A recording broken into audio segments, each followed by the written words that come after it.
I'm Amy, sex educator, sex and relationship coach, and co-owner of PurePleasureShop.com. I'm April, VP of the cutting-edge sex toy company Hot Octopus, and I dedicate my life to the business of sex. We are on a mission to teach you how to have hot sex, deep intimacy, and how to make your own rules for who you are as a sexual being. Welcome to the Shameless Sex Revolution. Don't forget to head on over to our website at shamelesssex.com for more. And for 15% off of some of our favorite sex toys, use coupon code SHAMELESSPP in all caps at purepleasureshop.com. You are listening to a pleasure podcast. For more from our sex podcast collective, visit pleasurepodcasts.com. Well, hello, everyone. Hi, everybody. Welcome to the Shameless Sex Podcast. SSP. Yeah, this episode is fucking awesome with Buck Angel. I was a little bit starstruck. Me too. Buck is I love amazing. him. Yes, he's an activist. He is an adult performer, filmmaker, Toy designer, sex toy designer, activist. Yes, incredible, just incredible human. So well spoken and entertaining and knowledgeable and fun. And guess what, everyone? We are starting to put some videos on YouTube of certain interviews where you can actually watch the interview via YouTube, so you can see us in the flesh. There's actual, we're not just voices in your ears. We have faces and bodies, and we are pantsless. Just kidding, but maybe because you don't know, because it's on Zoom and you Amy can't see. could have been wanking herself. I was wanking myself the whole time to Buck Angel. So stay tuned. This is a really, really awesome episode. We've wanted to have Buck on here for a long time, and it's Pride Month. Everyone's the very end of Pride Month. Happy Pride. LGBTQIA plus month, and so this is one reason why we're airing it tomorrow. We just recorded it today. Usually we record something, we don't air it for 3 weeks. So we want to put this out there for Pride Month, and happy Pride if you all are celebrating. And if not, well, then you can educate yourself by listening to this episode. What else? Then we have a sex question that we're going to answer, and then we'll just dive right into the podcast. I had another announcement. Oh, we are going down. We said this before. We're going down to one episode a week once again. Starting in July 2020. Yes. So for those of you who were fans of the 2 episodes a week, we might bring it back if quarantine happens again. Let's do a bonus episode. Yeah, there'll be a bonus episode here and there, but we are going back to see you next Tuesday. We do that for a reason because, you know. It was also confusing for the exit. I was always like, see you next Tuesday. And on Freaky Friday or Fuck Me Friday. What would be? Ooh, I like Fuck Me Friday. Or Fuck It Friday? I don't know. Depends how you're feeling. Yeah. If you want to get fucked or if you just want to like fuck about. Freaky Friday. Freaky Friday. Wasn't that a movie in the 90s with Lindsay Lohan? Where she switched bodies with... All the 20-year-olds are like, who's Lindsay Lohan? I know. She like switched bodies with Jamie Lee Curtis. And that was her mom or something. And it was like Freaky Friday. That's freaky. Anyway, I don't know why I remember that. I don't even know if I've ever seen that movie. I just thought about that. Unimportant. Now, let's get back to the real good stuff. Movies. I do. Why? I don't know. Why can't I remember other things that are more useful, like stats? You know some good... You know, you're really good at state capitals. This is true. Yeah, that's very useful at trivia. And we are not going to go into that because it is boring as fuck. All right, let's go on the sex question. Yes. All right, sex question. So I'm in a new relationship, and he performs great in bed, and I orgasm almost every time, but he's a lot smaller than my past partners. She's talking about the dick. I'm not trying to compare, but some of our positions fail because his dick falls out of me and he just doesn't hit the spots I'm used to or like. What positions do you think we should try, or any advice, please? That's a good question. It's a really good question. And, you know, if you've heard us before, we're big proponents of the idea that it's not about the size, it's what you do with it. It's about the motion in the ocean. It's the energy that you show up with. Are you a giver? Do you do a lot of foreplay? And do you know, especially if it's a penis-owning individual with a vulva owning, you're pleasuring a vulva. Are you hitting all the external parts and the clitoris? And there's so many wonderful things that you can do regardless of penis size.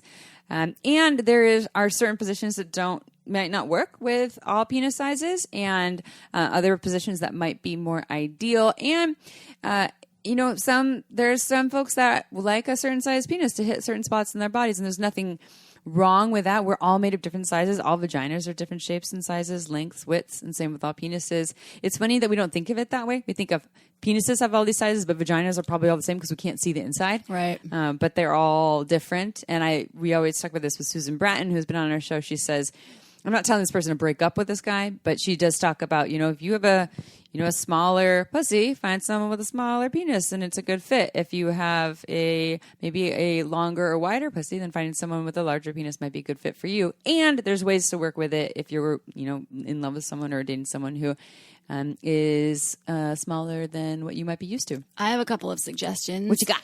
So one of which is, okay, so your partner right now, his penis isn't hitting all the right spots. You could always add in a dildo with a harness. So there's Spare Parts, I think, makes one that is for penis owners as well. So you could buy the dildo separately, but yeah, you can put a dildo with it, yeah. You can find the size that you really kind of, I don't know if you'll know, you might have to experiment with a few sizes, but your partner, if he's into that, could actually obviously still penetrate you, or you can have some experiments with his cock, and then you can have this strap-on play with a silicone dildo and hit the right spots. And another suggestion would be you could try, depending on what you're into, I know that you didn't really specify in the content of the question, but you could also try maybe having a cock ring on that you could grind on if you're getting penetrated, maybe if you're on top or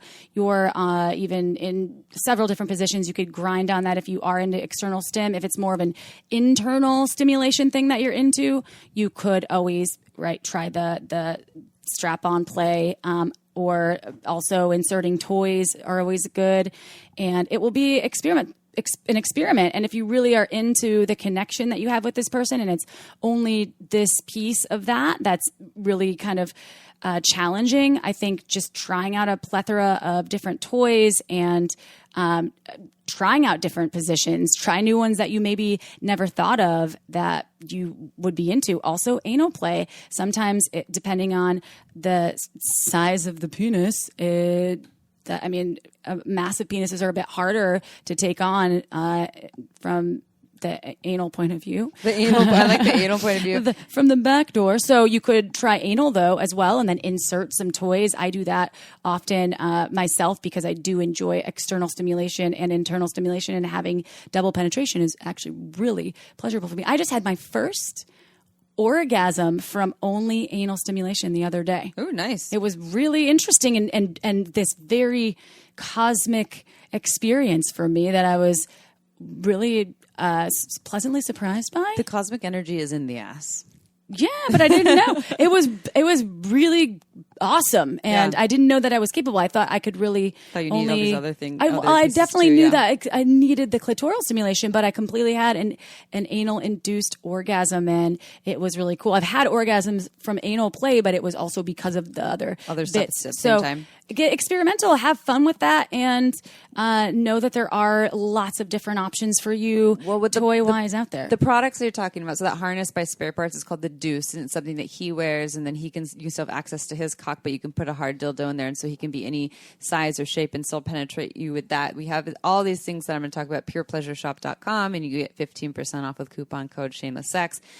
Buck Angel, who's on this podcast, he teamed up with a brand called Perfect Fit, and he has his own line, but Perfect Fit also makes some extenders and things that can go on the penis to make the penis thicker and a little bit longer. Again, if you go to Pure Pleasure's website, there is a penis extender section on the website that can add either length or girth. And for a lot of people, it's a lot more of a girth thing. But if it's popping out, then it's probably a length thing too. So then maybe an extender for that. There's also more like the hollowed out ones that they can put the penis inside the hollow dildo. Yeah. And so he doesn't really feel as much, but you can put it in there and you can still touch his balls if he's a ball person. And then the position wise, there's certain positions where the penis can pop out. Again, as April said, figure out what works for you, like the right angles and pieces and things. My guess is that when you're at an angle where your bodies, like your abdomens, aren't super close to each other, that it kind of can pop out a little more. And again, and there's other things that come into play here. There's also like the shape, or I'm sorry, the angle of the penis. Like, does it curve up? Does it curve to the right, to the left? So figuring out the right positions for you to try. But this would just be an experiment for you. Like, try these different positions, see what helps the penis stay in. As April talked about the cock rings too, cock rings can make things harder, and harder can make things longer and bigger. So that's another option too. And the cock rings need to be worn around the balls and the shaft to do that, though, not just on the shaft. Yes. I've had the pop out situation as a challenge, and before and currently too. And I find that I angle my my pelvis a certain way that I don't know why, like either if I'm facing or if my partner is behind me, and certain angles that I angle my pelvis at does create the slip out situation more often than not. And I didn't realize I was doing it. Sometimes curving your pelvis, more angling it towards. You can get some pillows that might be able to help with that too. Yeah, for sure. Or the other thing I was thinking, more grinding and less thrusting. Yes. Things don't pop out as much with grinding so that's like this back and forth as opposed to this up and down motion, which can keep things more in place. So go and experiment and play around and see what works best for you. Hopefully that helped. And there's a lot of products you can try. Yeah. So before we read a bio, we're going to talk about function of beauty. We've talked about function of beauty before. So I don't know if y'all know, but I have a big mane. I have a lot of hair. A lot of people actually they'll touch it and be like, is this real? It's really long and curly. And so I've seen that happen to you so many times. You're like, it's real. And I'm really particular about my hair products.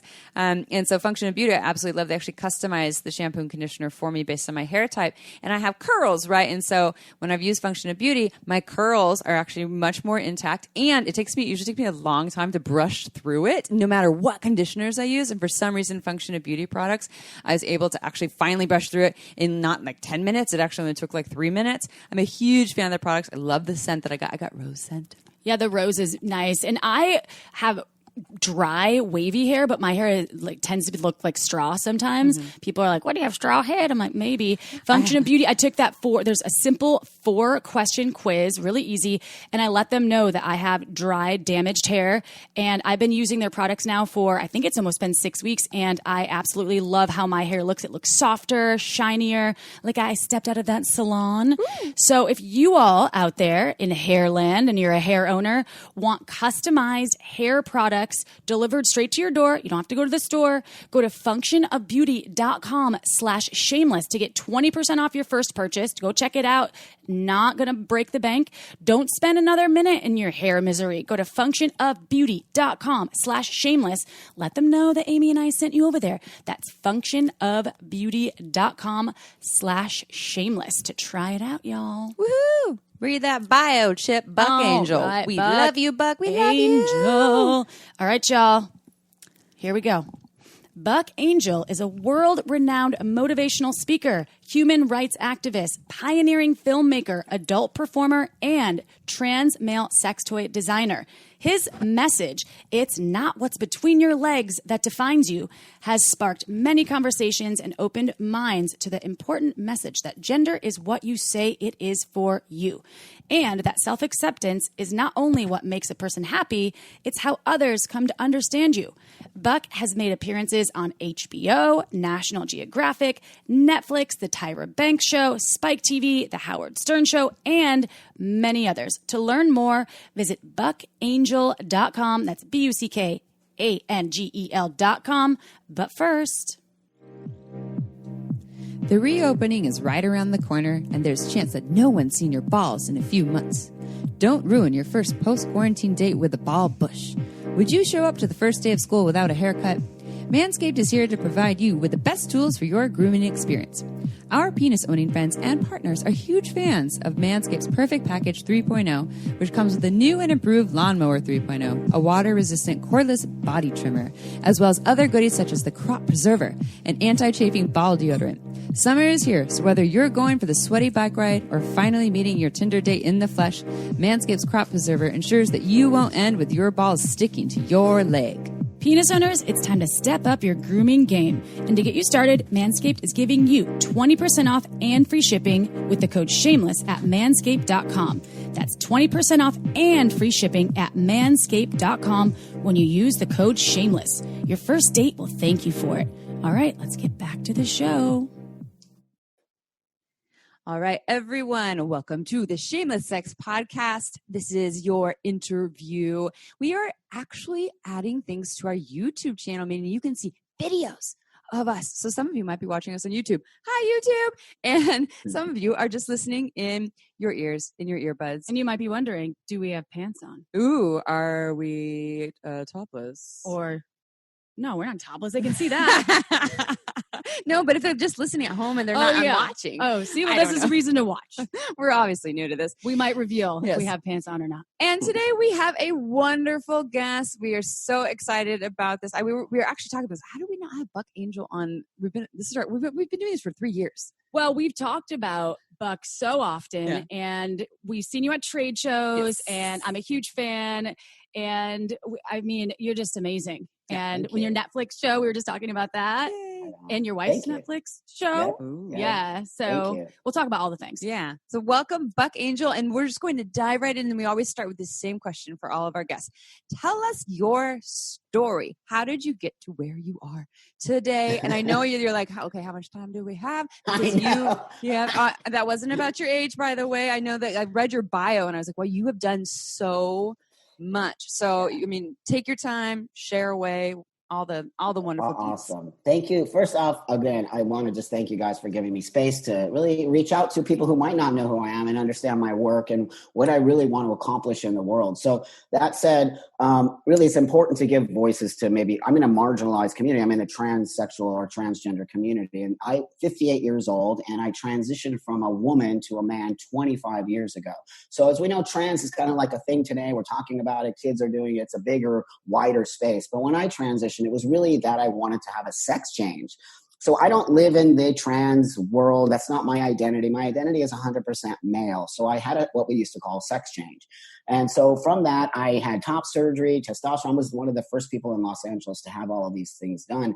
And that my doctors called me basically a guinea pig. And so I was really a test subject at that time. And clearly I'm very lucky because everything worked out for me. It literally changed my life. I was a suicidal youngster. I was an alcoholic, a drug addict, a prostitute on the street. Not that sex work is a bad thing, but survival sex work is different. And so I ended up becoming a crackhead and I just was not, I can't even believe I'm here, to be honest with you.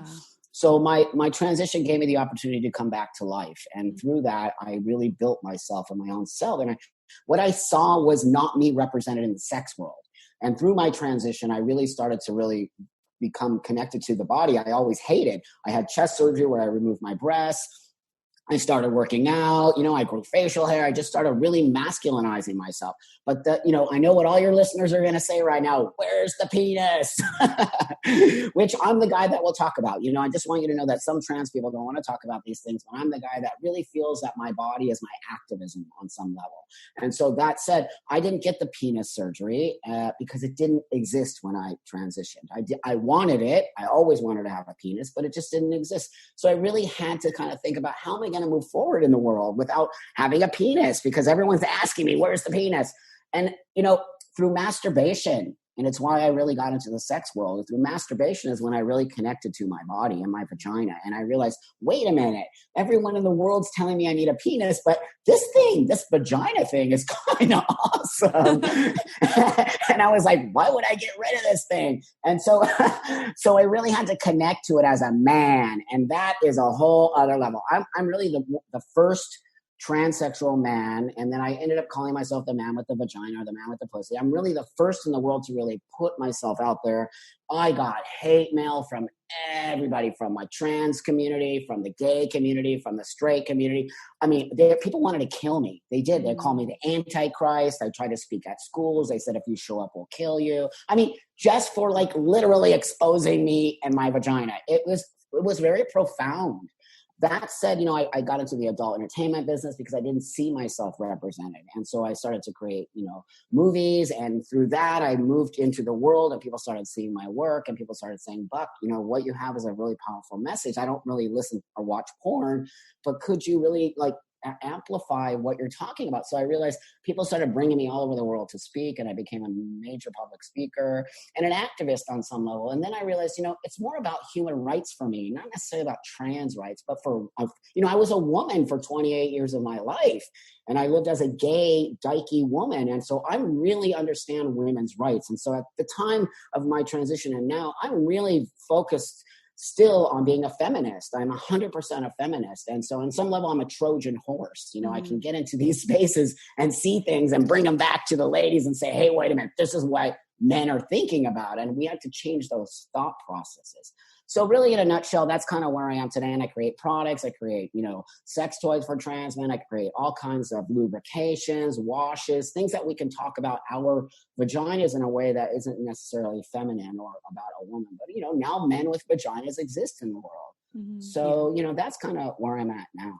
And I just want to comment on your website. I mean, you are so smoking hot. You're like 6-pack. I'm like, oh, tatted up. Oh, yes. Like gorgeous. You can tell that you take good care of yourself. And the work you're doing is amazing. And I would love to talk a little bit more about your experience transitioning from female to male and how has the hormonal medical technology changed from, you touched on a little bit, but over the years? Yeah. So thank you for asking that. It's changed tremendously and not. So there's two things, right? Yeah. So a lot, meaning that now we're actually, really talking about youngsters transitioning, and we're talking about what we call hormone blockers, which is a way to sort of stunt puberty. So that could be a good thing or a bad thing. I'm really the guy who doesn't necessarily take a hard stance on one side. I look at the whole picture, and especially as a guy who transitioned many years ago. In the 60s and 70s, we didn't talk about this.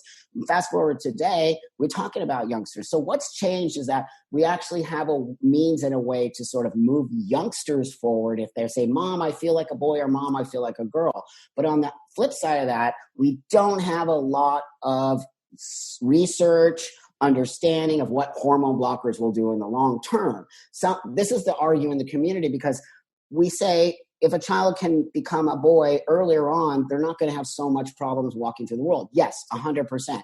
But let's say those hormone blockers are doing something detrimental to your physical self. And maybe that child isn't trans, and maybe after 2 or 3 years on hormone blockers, they decide, I'm not really a boy, Mommy. I don't feel this way. And now what? Do we understand what the long-term effects? So as you see, I'm coming to it from an older space, right? I'm not coming to it in a way that you need to change people right away. You need psychological. There's a lot of layers to go through this. So what's changed is more of awareness about it. And I think that's great. Medically wise, it's horrible. We don't have research. I'm 25 years on testosterone. I had atrophy. I almost died, vaginal atrophy, because nobody knows what that is in a trans man. And I literally almost died. Oh. So, on some level, I am a test subject, and the doctors don't seem to listen. I have a feeling there is money involved. And that, that sounds very insensitive, but I'm not an idiot. And we live in a country where money is very powerful here.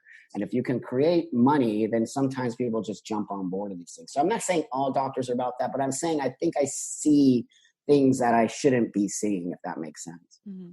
So there's some advances in the activism realm, and maybe politically, and with rights and awareness, and we'll talk more about those pieces as well. But when it comes to the medical technology, it's a little outdated. And, like you said, money talks. And so the energy that's put into research and advancement is where people can make money. And that's really, really unfortunate. And this applies to all types of things, even outside of talking about trans. We're talking about doing research about female ejaculation. Birthing is a business. Yeah, do you make money on it? Yeah, that's right. It's a big business. Yeah, that's right. There's a lot of research around it, and there's a lot of different things there. So thank you for sharing that. And so I wanted to ask you real quick, for our listeners who are new to discussing any conversation, having conversations around trans issues or transsexuals, I want to talk about the terminology, because my understanding is, you said, you can ask me, like, do you have a vagina? But for a lot of trans folks would be very offended if you were to ask them, what are your genitals like? Yes. Can you talk a little more about terminology and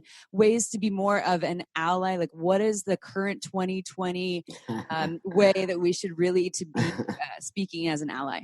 That's not a question I can answer because it's changing every day. And so with community comes people who want to basically speak for the community, if that makes sense. We have it in the sex industry, right? We have people who think they know the most everything about masturbation, about lube or whatever. That's not true. There's all kinds of opinions and ways to do things in the sex business or masturbation. Nobody knows the 100% the way it is. Same with trans. So we have voices now in our community that block other voices. I get blocked a lot from conversation because, as you see, I'm very open about myself. I believe in biology, okay? Biology isn't a real thing. There are people in my community, the transgender community, that do not believe in biology and say biology is a social construct. I disagree with that. The reason I'm transsexual is because I was born a woman and I transitioned to a man. How can you be a trans person with no biology attached to it? So there's a lot of going on, a lot of not misinformation, but different ideas of what makes you trans today. That said, there's going to be different opinions of what you can and cannot ask a transsexual or transgender person. As you see, I'm using the word transsexual as opposed to transgender. This gets me into hot water with the community on some level because I use an old school term of transsexual because I had a medical condition called gender dysphoria, which enabled me to say I'm not a woman, I'm a man, and to get medical help to transition to become a man. That is a transsexual person, somebody who has a medical condition called gender dysphoria. Transgender is an identity. It's an identity umbrella for gender nonconforming, FTA, all these different, whatever you want to call yourself.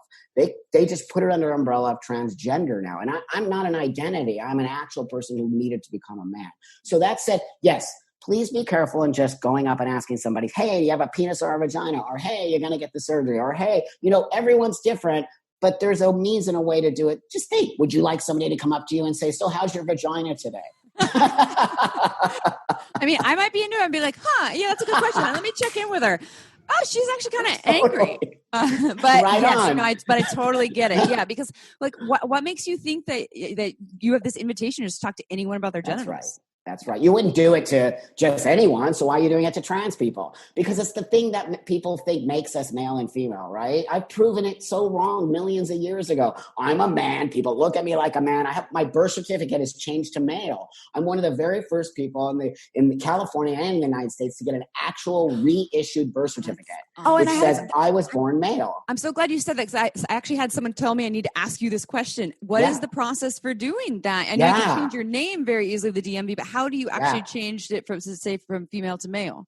So that was difficult because, again, how long ago I transitioned, right? So that said, I got an amazing lawyer who helped me go through the system and get my notes from both of my doctors that said, Buck is a man, 100%. So those surgeon letters are gold because those surgeon letters attached to a form that went straight to the fucking federal government. And the federal government said, yeah, you're a dude. This was 20 years ago. Today, it can't happen. You get what's called an amendment.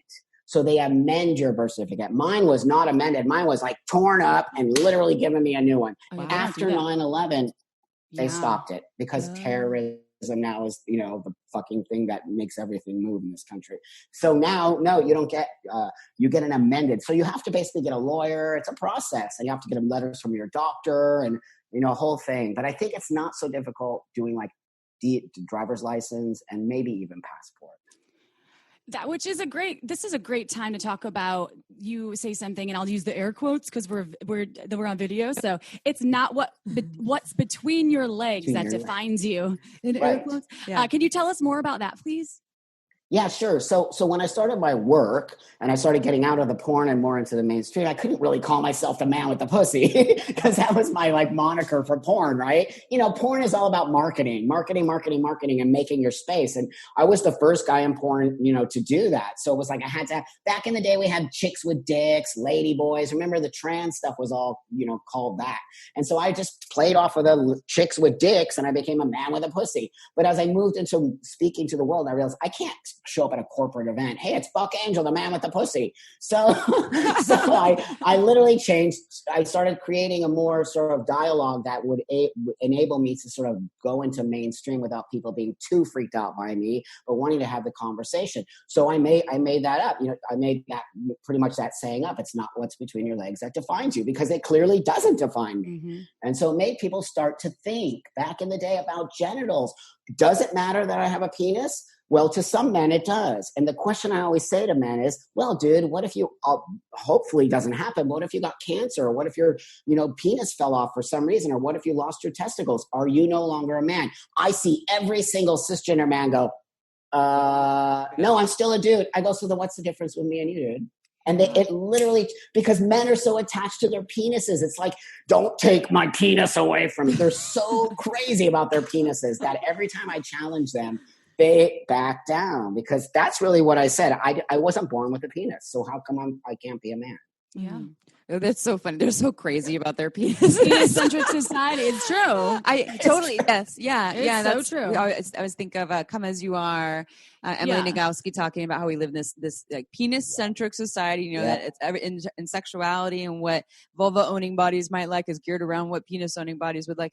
And in all these, but also I also think of what Betty White's quote about, why do we say the whole thing about like balls and being like so sensitive and like but ovaries are the ones that or pussies. Balls can't take, pussies can take a pounding. Yeah. I always say that too when I talk to my partner. I'm like, why don't you grow a pair of ovaries? Because let's face it, they're a lot sturdier than your testicles. So good. I love the way that you framed that, and our podcast is Shameless Sex, and it's all about inviting people to make their own rules for who they are as a sexual being, as opposed to buying into what they were told they should be, which is what limits people from having the most amazing sex lives and being connected to themselves and feeling really alive and fulfilled. And I love that you're doing this as well in your own way, in the Buck Angel way, and in your arena over there. So I'm really loving what you're doing. And on that note, I'd love if you could just touch on, I know we could probably talk for hours about this topic. Yeah. It is Pride Month when this is coming out. There still are a lot of trans rights issues. There's still a lot of trans folks that are being murdered. Can you just tell us maybe a couple key points that you'd like our listeners to know about trans rights and issues this day? Yeah. So, again, I'm a human rights activist. So that said, I'm all about creating a level playing field, because even LGBT rights all across the board, not just trans rights, LGBTQ, IA, PZY, whatever, are also at risk. The only people that necessarily aren't at risk are white cis dudes. And we know that. That's a reality, except for now we're kind of going after that. Mm-hmm. So I'm about really creating a level playing field on some level. And I always say this to people. I should not have to tell you what it means to understand the rights of trans people. You just need to understand compassion and empathy. Mm-hmm. And you need to understand that trans people do not get the same opportunities. Some of us don't pass. I'm very, very grateful and lucky the way I look today. There's people that don't look male and female and have to walk into spaces every day and people laugh. I mean, it actually makes my heart hurt. Mm-hmm. People make fun of trans people. People say mean things. You're just a man. You're not a lady. Like just really crazy stuff. So really what I want listeners to hear is compassion, to understand it might not be your road and it might not be your path and you might never have a trans person in your life, but understand it is difficult to walk the world when you don't look normal. Whatever that means to anybody. And so really just understand many of us don't walk the world in a way that people see us. Even though I look this way, I still have a vagina. I have to get naked at gym. I have to literally educate the world every day. When I get naked at the men's gym, men stare at me. Some guys grunt. Some guys say shit. But, I'm pretty badass. Mm-hmm. Not all trans people are as lucky to be so in your face. I'll just say, what, dude? What's the problem? What are you laughing at? I'm like, it's a vagina. Relax. Yeah. You came out of one. Yeah, you did. Exactly. You've seen one at some point in your life. So, yeah. But, really just people have some compassion. What if it was your brother, your mother, your sister? Think of those things when you start to say faggot or dyke or tranny or whatever the fuck you are. It's something inside of you that is having a problem with this. And if what it is, reach out to a trans person and try to know somebody within that space. Try to know a black person if you think all black people are bad. Try to know a gay person if you think all homos are this way. It's really That's, again, human rights. And so what I try to teach is it's a real basic space. We all just need to start having compassion for each other's choice of however they want to live. Okay, time for a quick break. This podcast was made possible by Uberlube. It's a luxurious silicone lubricant that enhances sex and intimacy. We receive emails from listeners who have tried Uberlube, and the feedback is unanimous. We never knew lube could be this good. It's also less likely to throw off the pH than most other lubes, and there are thousands of doctors recommending Uberlube to their patients, whether they want to make their hot sex even hotter or for folks experiencing dryness. Uberlube is without a doubt my favorite lube. It has no flavor, no scent, and feels absolutely amazing on my body. And it isn't just for sex. I use it to tame my hair frizzies, to prevent chafing, and I even put some in my mouth before an oral sex session. Totally ups my blowjob game. Oh, and the bottle, it's beautiful. It looks like a cosmetic product, so I just leave it out on my nightstand, totally shamelessly. To learn why we think it's the best lube on the planet, check out uberlube.com and use code SHAMELESSSEX for 10% off, plus free shipping. Again, that's uberlube.com and use code SHAMELESSSEX for 10% off and free shipping. This podcast was also made possible by omgyes.com. OMGYes is a research-based online program that teaches you all about how to pleasure the pussy. OMGYes studied thousands of vulva owners to find out how they orgasm and then made beautiful animated modules and super honest short videos to give you ways to reach even more pleasure. I've been recommending OMGYes to my clients for years, and it's been changing their lives. We all know pleasure is fluid and ever-changing, so why not add more tools to your pleasure tool belt? OMGYes is for everyone, so whether you are a vulva owner or you just love vulvas, OMGYes will give you the techniques to get your O-face on.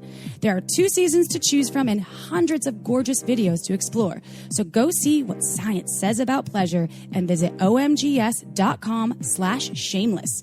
That's omgyes.com/shameless to get $5 off your OMGYes access. Again, omgyes.com/shameless.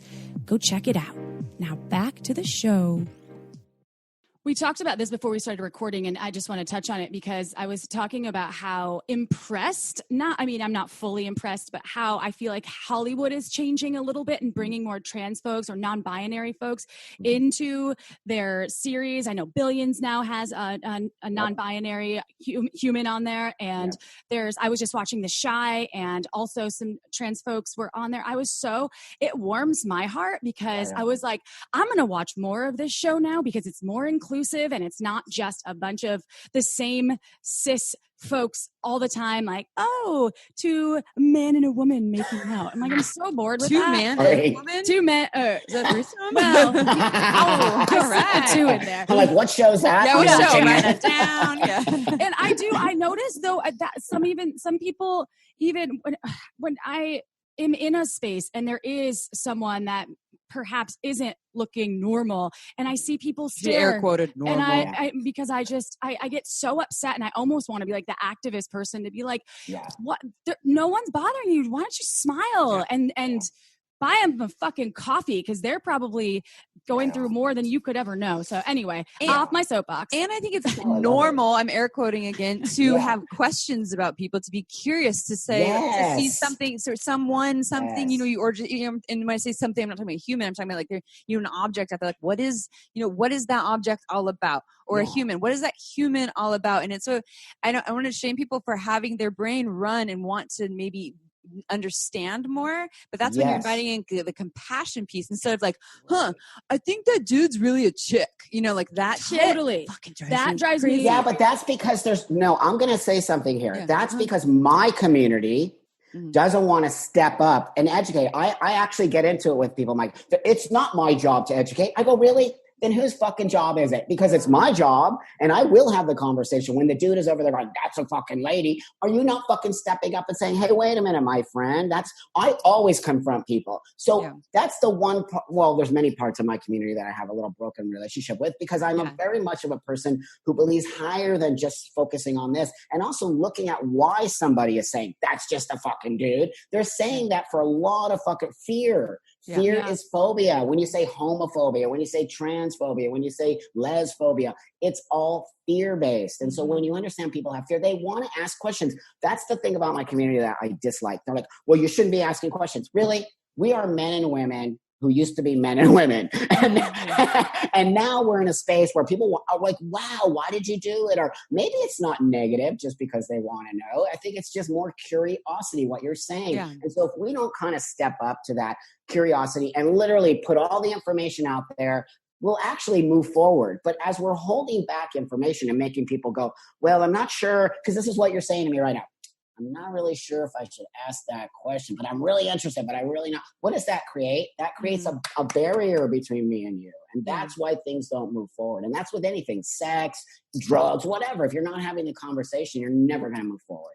Yeah, and I think there's a way to lovingly be curious, right? Instead of like, oh, I think that chick's a dude. That's right. Instead of like, huh.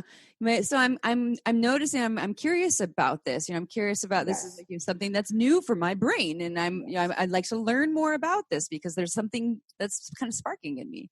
Yeah, and that's normal. Everyone has questions. I have questions about things. Does that make me a weirdo or no? If you don't ask, and not all trans people are the same. This is so irritating to me. It's like saying all ladies are the same or all men. No, we're not. We have different needs, different structure, different dislikes. We're just like everybody else on some level, but we get leapt into this space in our own community that to be trans, you have to be this. And you can't, I don't toe a party line, just so you know. There's a lot of things I disagree with my community, a lot of things, because I come from another space. I had a sex change. I do not live as a trans person. I lived to actually move into the world. I want to be integrated with you. I want to actually love and be part of the world. I don't want to be standing over here as a trans person. That's not the reason I did what I did. And I think we could liberate so many people out there that are stuck with this identity piece that, as you said, Buck, before you were able to transition, you were in a space where you were addicted to drugs. You didn't feel like you had a place in this world because I'm assuming I'm not obviously in your shoes, but it was probably because there was this inner being that was conflicted. And so you were medicating it with whatever the fuck you could find.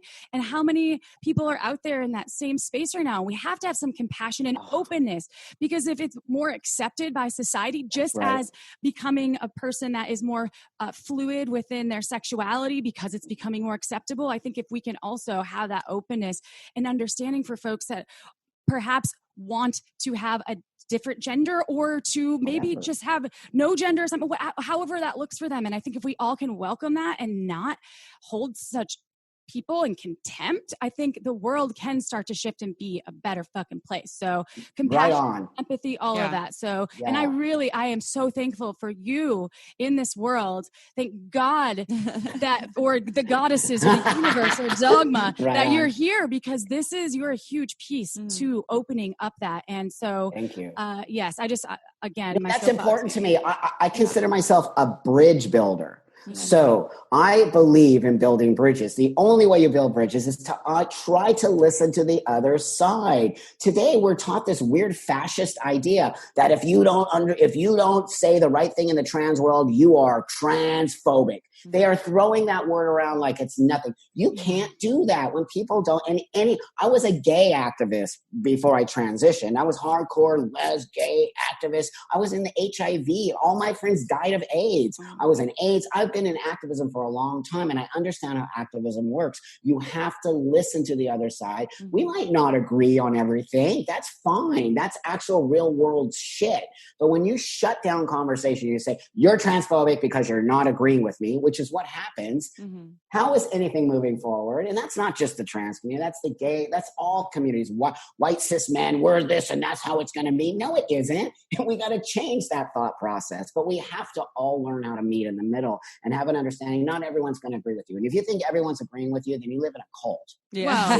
Well, or you live in Saudi Arabia where you're forced to agree with what the government's putting out there. And be thankful that we live in this era where we can have opinions and we can have differences, and it can be okay no matter what where you're from, what color your skin is, what is between your legs, what's between your ears, though. Come on, use that fucking brain. Thank you. I would much rather talk about this than that. Me too. What is wrong with everybody? We're just so focused on really stupid shit as far as I'm concerned, because there's shit happening in this country that is so gnarly and so bad, but we're all worried about our identity politics. Really? You won't get to have that identity if you don't start to pay attention to what's happening in this country. A lot of our rights are being taken away, not just trans rights, just women's rights, abortion our rights. Human People rights. Wake up. Yes, absolutely. Yeah, I love, and you pointed, you were talking about the genitals and then the brain, but also in the heart. Like, I love this invitation for people, like bringing in the Amy heart. Always brings it to the heart. I love the motherfucking heart, you know? Me too. I'm like, the brain, this is it. She's like, no, what about the heart? That's fine. But now I'm going to bring it back to the genitals because Right on. I want to ask you real quick about your work as an adult performer and filmmaker. You actually are, you are adult performer and you are a filmmaker, and some of that is not pornographic. Can you share more about this work? Yeah, sure. So like 20 years ago, I created the genre of transmale pornography in the mainstream porn world. 20 years ago. Oh my God, I got that shit kicked out of me. That porn industry hated me. And I was like, really? They were like, you're a fucking freak. I'm not kidding. Like, everyone, they would not work. Nobody would work with you. Nobody would shoot movies. They're like, that's freaky. I'm like, let me just Google some shit here, people. Like clown porn, like 5 million man gangbangs. And not to shame anybody, but I'm like, wait a minute. How am I even that far away from what the fuck is going on here? So I was like, wait, that's not cool. People were shaming my fucking work, saying it was freaky and weird. And I had to push through that so hard. But that said, I started to get people to see what I was doing. And then in 2007, I won the AVN award, which I was the first and still only transsexual man to win that. And the trans women lost their shit. They were so mad because I was like, they're like, you're not trans. I'm like, yes, I am. So from that moment Jackie on, with the like, stiletto, you're like, yeah, they were like, so, because they spend a lot of money on their outfits. Oh, they do. They were pissed at me. And so anyway, that said, that really just helped me in the industry, and I got a lot more respect in the porn industry. And then, I just created that genre and I started really pushing it out there. And from that, again, remember I told you earlier, a lot of people don't really want to watch my porn. Not a lot, but many people. And so they said, can you do stuff that's not necessarily pornographic? So I created in 2012, I created a documentary called Sexing the Trans Man. And that traveled the whole world and all kinds of film festivals. It was the first time a film like this had been entered into mainstream festivals, where I talked to trans men and people who love them. And I even had some trans men get naked and show their naked bodies that hadn't been surgically altered. So they still had breasts and vaginas and they had beards, and it fucked people up. But I was like, this is what we deal with. We have to hide our bodies because you're like, So I'm like exposing these bodies to the world in a sexual, beautiful way. And that really changed a lot. That really started the conversation of sex. So my work really stayed in the sex world, but more it became from porn to sexual wellness. And how do we present to the world and show that we're comfortable in our bodies? It's you're uncomfortable with my body. I'm perfectly okay with it. So that kind of went from porn into mainstream filmmaking. And what was the Netflix show? Oh, my documentary is called Mr. Angel. Yes. And that's on Netflix, but it just left that platform and went to Amazon Prime. So you can see it on Amazon Prime. Yeah. So that really helped me too. It got me it became the top 10 watched documentaries on Netflix. I watched it, but it was a couple of years ago now. Yeah, so that was in 2012 too, I think. Yeah. I think I watched it maybe in 2013. And I've been watching so much TV now that I'm like Rolodex in my brain for all the content. So I'll have to rewatch it on Amazon Prime. Right on. We talked a little bit about your sex toy and wellness line, and it's specifically for trans males, right? Mm-hmm. And can you tell us more about what your offering is and how they work and all of those? Yeah. So again, I'm really lucky that I really connected to my vagina through masturbation. I hated it. I never wanted to touch my vagina. It was like when I was a woman, I was very butch and I would have sex with my clothes on unless I was so wasted that I didn't remember anything. So it was okay. Do whatever you want. So that's the kind of sex I had, which kind of sucks. And then when I became a man and I was I'm sober 30 years from drugs and alcohol, my mind cleared up and I was like, whoa, like this is weird. I can't touch this thing, but I'm horny as hell from the testosterone shots. And I'm like, and it was so difficult. But one day I just pushed myself into touching my vagina, and I had an orgasm that I had never had before. And I was like, what? This is like insane. Why would I get rid of this thing? And so I went against really the sort of mantra of the trans male world, which was to get a penis. And I was like, wait a minute, though. We're not talking about what if you don't. And so I really started really talking about masturbating, and trans men started like, help me, dude. I'm so dysphoric. I can't even have sex. I can't have a girlfriend. And, imagine that right now, that you could not touch your vagina. You could not have sex, how your life would be affected by that on so many levels. And so even to have a lover is difficult. So I created a sex toy that's called the Buck Off. And the Buck Off, what it did is it helped, because I know the guys don't want to touch it. They physically do not want to touch their vagina. So I said, how do I get them to touch it without touching it, if that makes sense? So I created this product that's like a little masturbator, right? Like what cis men use, like a stroker. So it's basically, when it happens is when we use testosterone, our clitorises grow to the size of about my thumb there, right? And we have various sizes like cis men. We're like, look at how big my dick is. We all do that. We all fucking talk about the size of our dick. And this thing slides over top of the erect clitoris, and it strokes you. And I made a little penis head on it. So when you're stroking yourself, what are you doing, right? You're literally stroking like a man. And dudes were right. So your brain connects to your genitals as masculine. And I had dudes writing me left and right. Oh my God, I cried. They said, I cried. I can't believe it. I'm 28. I've never had an orgasm. You changed my life. And I'm like, I'm done. I did my work. Right on. And that just blew up. Every major magazine, Forbes wrote about it. Everybody wrote about it because it became something that was really important, and people didn't realize we didn't have. That was the first time we really got to actually have our own physical product in shops, and that's a big deal. Yeah, I would love to send you a hot octopus toy as well, because I have heard from the Pulse products. I have heard from someone that specifically tests toys in the trans community that with an elongated clitoris, you can actually have a lot of awesome stimulation from the Pulse. So you can check it out. I love your line because I think it's really specific, but I would love to hear your feedback as well. No, most definitely. I would love that. 100%. I'm always looking, I'm not in competition with anybody at all. I opened them. I brought that in the market. It was the very first in the world ever trans male sex toy. I opened that market so we can all, I'm the guy who believes in sharing, just so you know. I'm not that sex toy guy that's like, you can't have my. The one thing that did happen to me, which I will reveal here, which was pretty upsetting, was no toy company would work with me for 5 years. No toy company. I could name a toy company. They said no to me.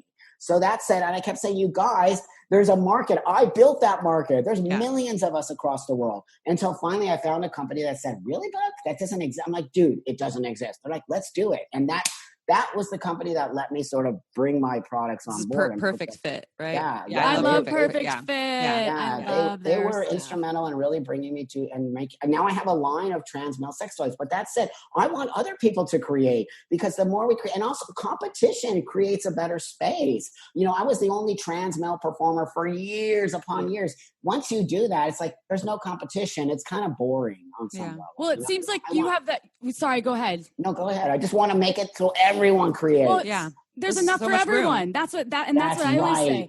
And it's the technology's completely different. I had only heard that feedback, and I love that piece of our product line. It's just one specific product, and that it can actually help induce pleasure, and that is because it is designed for penis owners. And just hearing that feedback before, I thought that was really awesome, and we are wanting to be very inclusive. So. Yeah, you have, it's really in the sex world, we got to be inclusive. Okay. Now I'm going to tell you that I'm not necessarily the inclusive person, and I don't believe the whole world can be inclusive. I do believe in gendered spaces. I do believe women need a space to be hanging out without dudes.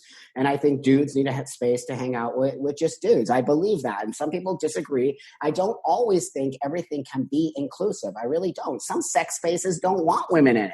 I go to men's sex spaces for a reason, because I want to be around masculinity. I want to have sex with men. I don't want to have females around. It's just a thing that turns me on, like gay men. That's a gay male thing. Do you want to actually be in a gay male space? It's like women sometimes just want to be with women, want to have sexual experiences. And so it's important that we cannot always be inclusive with everything. Toys are different, because they should mix and match. And my toy was the first toy to ever sort of on some level cross from a transgender toy.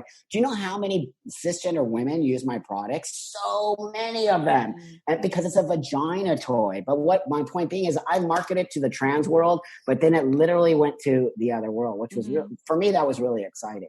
I love what you said, because I've actually had this question from a number of people that you were talking about. It's a stroking device and people call you crying because they're like, "Oh my God, it changed my life," because body dysmorphia is a real thing. And I love what you're sharing, that having this new experiential experience, where you're actually physically living it, where you're doing a jack off stroking movement, that practice of self-pleasuring in a way that is typically masculine, that maybe a penis owning individual or someone who has a larger clit would do, could actually maybe help them move through that body dysmorphia and learn to love, their pussy or their bits, and however their bits identify. So you're so innovative. You also have a lube that you just did with Liquid. What is it called? The T the T-Lube, Sliquid. Yeah, that's my T-Lube line. Totally. And Dean, who owns Sliquid, Dean Elliott, really amazing. He's one of those hardcore we know him. Dudes. But it's just him, he's New Yorker fucking dude. But I love that dude. He's like my bro. And I have to tell you, cisgender people are the reason I'm fucking here. They're the ones who support my products, finance my products, understand so when I hear sometimes people in my community like cisgender people are scum, you cannot do that. If it wasn't for cisgender people, I would not be creating products for my community and uplifting me. So Dean is amazing. He created my first lube, the T-Lube. And the reason I created that is because I had atrophy and I almost died. And for the listeners out there that don't understand, vaginal atrophy is when estrogen comes out of the vagina and your vagina becomes dry in menopause, right? That's what happens. But for trans men, it comes out at a fast rate because we're injecting testosterone, which is removing estrogen. So remember, 25 years ago, I transitioned. They didn't know anything about, I was a guinea pig. So literally all of this year, the estrogen was coming out of my vagina. And I was like, little by little, I was like, something's wrong, cramping. Long story short, I had atrophy and nobody knew it. And they just kept sending me home until one day I had sepsis. What happened was my uterus and my cervix, it's going to freak you out, fused together. No way. So nothing, you know how our vaginas are like a machine, like, self-cleaning oven. And it was like this, and that was the pain. And then it burst.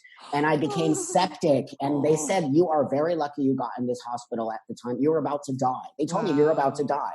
Yeah. And I was like, what? And then I'm like, I have a vagina. And they thought I was totally delirious because I was like, I have a vagina. Oh my God. It's sepsis. It's a sepsis in the brain now. Oh my gosh. They pull my pants down. They're like, He's for real. It's for real. It's for real. He's really honest about this. So you see, that's why I created the lube, in order to create conversation. We can also use products to create conversation. And from that, I created a vaginal wash, because soap is not good for your vagina. No. And so trans men don't know this stuff. No one talks about their vagina. And I created a beer lube and all kinds of cool stuff. And the T-Lube, is that water-based or is it? Yeah, water-based, all organic. We have it, so when we recommend water-based lubes, we often recommend Sliquid. We love Sliquid. They're organics, oceanics, and actually, so I co-own an online sex shop with my mom called Pure Pleasure Shop, and we carry your products. We carry the Buck Angel line. Yeah. We have the T-Lube on there as well, and other Sliquid water-based products. I'm going to link to your site. And all of our listeners, you go to purepleasureshop.com, you get 15% off with coupon code Shameless Sex. Right on. Yeah. So how can you tell us? So how can people learn more about you? How can they watch your materials? How can they buy things? How can they get more into the world of Buck Angel? So I'm easy to get to, Instagram, Buck Angel, Twitter, Buck Angel. Watch Twitter, though. We get into some serious stuff on there. Twitter's a shit show. And then Facebook, official Buck Angel, and then my website, Buck Angel. But, I just want to let your listeners know that I'm very available to you. I'm available to everybody. I love conversation. I love to create. I love, if you have questions about anything, maybe you have a lover that you're not sure about, just, reach out to me. I just want to ask me a question that you're too embarrassed to ask other places. You are just amazing. So phenomenal. I would love to have more conversations with you. I want to hang out with you, actually. I don't want to make hey back. Yeah. What We are you normally get to doing? see each other at a trade show that would happen in 2 weeks. That's canceled. And by the way, I usually am like, oh, another fucking trade show. I'm But finally now you're wanting a trade show. missing. I'm like, I want to go back to the trade Well, show. Yeah. It's been my birthday is during that trade show, that that founders trade show every year, and this is the first year in 10 years that I'm like, what am I going to do for my birthday? Like, I'm not going to be at the trade show drinking with all my industry friends. So Right on. not going to wear a sad face. That's first world problems right there. Well, I think it'll be back in January. Yeah. I do. People, we won't be able to. We have to have the trade show. We Yeah. have to. So or else someone's going to have to come up with some kind of Zoom thing where we can all show our. I Or don't we're know. going to have to wear those, like, what are those things, those visors? Like, Yeah. how Bubble are you doing? suits. Yeah, Hazmat bubble suits. Yeah, I'm going to have a sexy hazmat suit line coming out. Totally. Well, just seriously though, thank you so much for you. everything that you're doing. You are just a phenomenal human being, and check out all of Buck Angel's offerings from his website. And if you haven't heard, which you probably have if you've been listening to the podcast, Amy and I are huge fans of Margins Wine. Why? Because it's special, it's boutique, it's made with love. It's very unique. And Megan Bell, the winemaker, is a huge fan of Shameless Sex, and we're a huge fan of her wine. So check out why Amy and I love Margins Wine so much. Go online, just kidding. You can just go to marginswine.com and sign up for that newsletter and taste the wine for yourself. All right, y'all. We're going back to just one show a week now. So See you next Tuesday. here's some tissues to cry on, and we'll see you next Tuesday. Ciao for now. Don't forget to head on over to our website at shamelesssex.com for more. And for 15% off of some of our favorite sex toys, use coupon code SHAMELESSPP in all caps at purepleasureshop.com.